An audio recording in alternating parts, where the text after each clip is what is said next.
Police उपर पूर्ण विश्वास अच्छी जे जो पदक्षेप नवा कथा से कथा निया जिवो एवं जो माने एथिरे संपृक्त अछंती तांकू कठोर रु कठोर दंड दिया जिवो एथिपई सरकार भी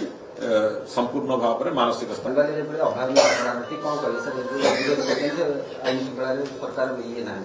किंतु विरोधी कौन कहे न कहे मोर से किसी उत्तर दबार नहीं किंतु गोटे कथा स्पष्ट अच्छी जो जगह लॉ एंड ऑर्डर सिचुएशन कौन प्रकार होची विशेष करके महिला संपर्कित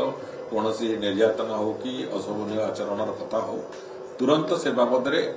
सरकार पदक्षेप नवाई पुलिस को पूर्ण अधिकार देइचंती पूर्ण स्वाधीनता देइचंती पुलिस तार जहाँ पदक्षेप नवा कथा नौची एवं आज पर्यंत 1.5 वर्ष भितर आमे अंततः ये ट्रैक रिकॉर्ड तो मेंटेन करिचु जे कोनोसी भी घटना घटिले 48 रु 72 घंटा भितर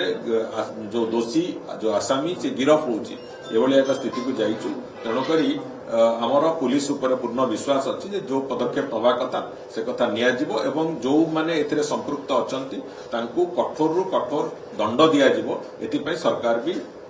संपूर्ण भाव में मानसिक स्तर में प्रस्तुत अच्छे।